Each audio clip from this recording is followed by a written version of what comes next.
Thank you Jesus. Praise the Lord. ಕರ್ತನಲ್ಲಿ ಪ್ರೀತಿಯ ದೇವರ ಮಕ್ಕಳೇ, ಒಂದು ಬೆಳಗಿನ ಜಾವದಲ್ಲಿ ದೇವರು ನಮ್ಗೆ ಕೊಟ್ಟಂಥ ವಾಗ್ದಾನ ವಚನ 2 ಕೊರಿಂಥದವರಿಗೆ 12ನೇ ಅಧ್ಯಾಯ 9ನೇ ವಚನ. ಇಲ್ಲಿ ದೇವರ ವಾಕ್ಯ ಹೇಳುತ್ತದೆ, ನನ್ನ ಕೃಪೆ ನಿನಗೆ ಸಾಕು ಎಂಬುದಾಗಿ. ಹಲ್ಲೆಲೂಯಾ. ಬಲಹೀನತೆಯಲ್ಲಿ ನಿನ್ನ ಬಲವು ಪೂರ್ಣ ಸಾಧಕವಾಗುವುದು ಎಂಬುದಾಗಿ.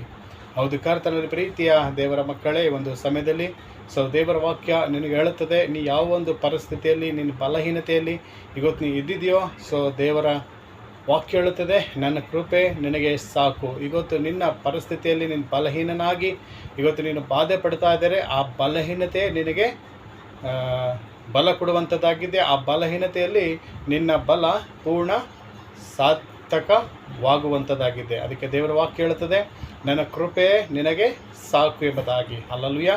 ದೇವರ ನಮ್ಗೆ ಸ್ತೋತ್ರವಾಗಲಿ. ಯಾವಾಗಾಯಿತು ಪೌಲನಿಗೆ ಒಂದು ನೋವಿಂದ ದೇವರಿಗೆ ಪ್ರಾರ್ಥಿಸುವಾಗ ಸ್ವಸ್ಥತೆಗಾಗಿ, ಆಗ ದೇವರು ಹೇಳಿದರು ಪೌಲನಿಗೆ, ನನ್ನ ಕೃಪೆ ನಿನಗೆ ಸಾಕು ಎಂಬುದಾಗಿ. ಹೌದು, ಕರ್ತನ ಪ್ರೀತಿಯ ದೇವರ ಮಕ್ಕಳೇ, ಇವತ್ತು ನಿಮ್ಮ ಜೀವನದಲ್ಲಿ ಯಾವುದೇ ಪರಿಸ್ಥಿತಿಗಳು, ಎಂಥ ಸಮಯಗಳಲ್ಲಿ ಇವತ್ತು ನೀನು ಹಾದು ಹೋಗುತ್ತಿದ್ದಾರೆ, ಇವತ್ತು ದೇವರ ಕೃಪೆ ನಿನಗೆ ಇದ್ದರೆ ಸಾಕು. ನೀನು ಪ್ರತಿಯೊಂದು ಬಲಹೀನತೆಯಲ್ಲಿ ನೀನು ಬಲಶಕ್ತಿಯುಳ್ಳಾಗಿ ನೀನು ದೇವರ ಈ ವಾಕ್ಯದಂತೆ ನಿಮ್ಮನ್ನು ನಿಮ್ಮ ಕುಟುಂಬವನ್ನು ಆಶೀರ್ವಾದ ಮಾಡಲಿ. ಯೇಸು ನಾಮದಲ್ಲಿ ತಂದೆ, ಆಮೆನ್.